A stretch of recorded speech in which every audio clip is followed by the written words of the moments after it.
Bill number 109-24, an ordinance to repeal ordinances related to property tax abatement in St. Joseph County. Petitioners Joe Thomas, Amy Drake, Mark Root, and Randy Figg. Mr. Ray, you just stated that we have a very talented economic development team.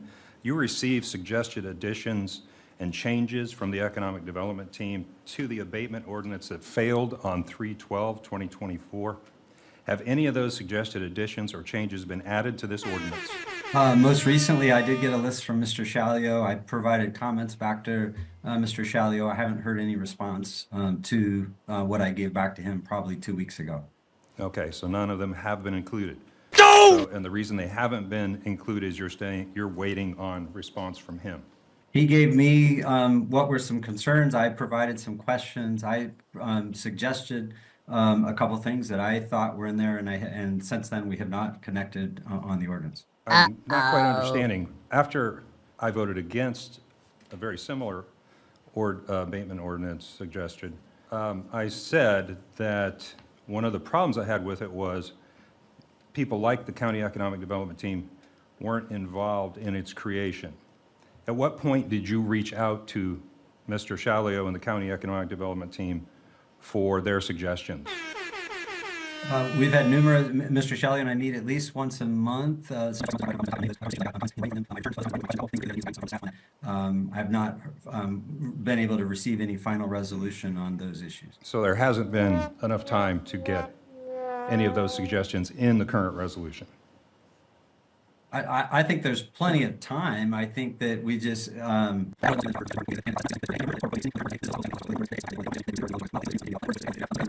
although I would suggest, I'm not sure keeping the current ordinance makes the most sense if you're not going to follow it on every tax abatement request.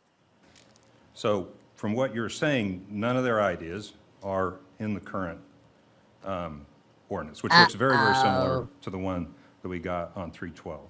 I also stated that I was concerned that the spirit of the document would give the county council, the legislative branch of our county government, undue power. Ultimately, our job as council is to vote a proposed abatement up or down. If we choose to vote it down, we then have the opportunity to suggest alterations that would make the proposed abatement more palatable. That is our role, nothing more, nothing less. And I mentioned the alternative that instead of the executive director, Bill Shalio, the economic development planner, Terry O'Brien, and the commission attorney, Phil Garrett, negotiating for county, that it be members of this council. And I said that the experience and expertise lies with the first group. So, Mr. Ray, my question to you is, from the failed ordinance of 3/12/24 to the ordinance before us today, was language changed to address my concern? Mr. Schutz, I think your representation there, nothing has been incorporated. Nothing has been incorporated. My third point, and I'll try to make this quick. I said, quote, equally as significant, the proposed ordinance has zero incentives for companies receiving abatements to hire local labor. Mr. Ray, from the failed ordinance of 3/12/24 to the ordinance before us today, was language changed to incentivize companies receiving abatements to hire local labor and local contractors? Mr. Schutzel, I think if you had a conversation with Mishawaka Council, for example, those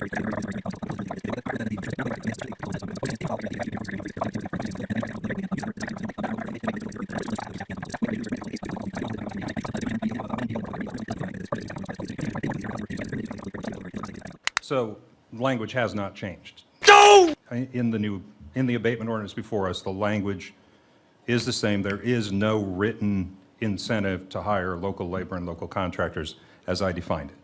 Correct? Mr. Schultz, what I answered already to you was that we are rescinding the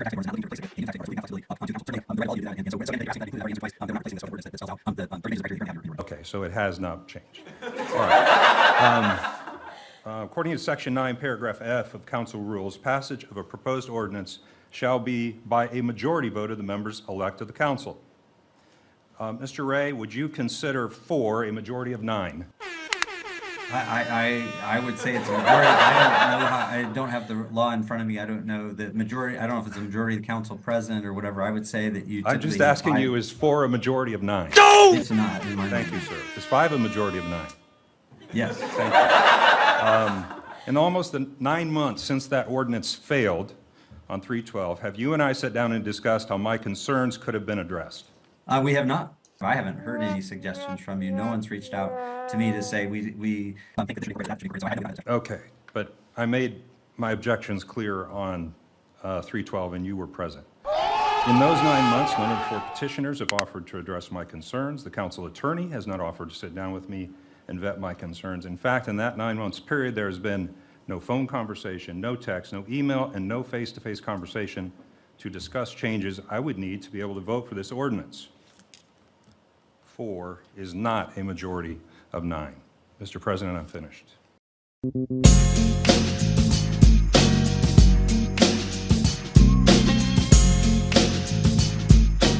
This tax abatement is basically the same turd sandwich that was served up 9 months ago. There's no changes, and thank you, Mr. Dan Schatzel, for asking those questions, because that answered the questions that I had. The petitioner could have saved us 20 minutes if he just would have said no 4 times.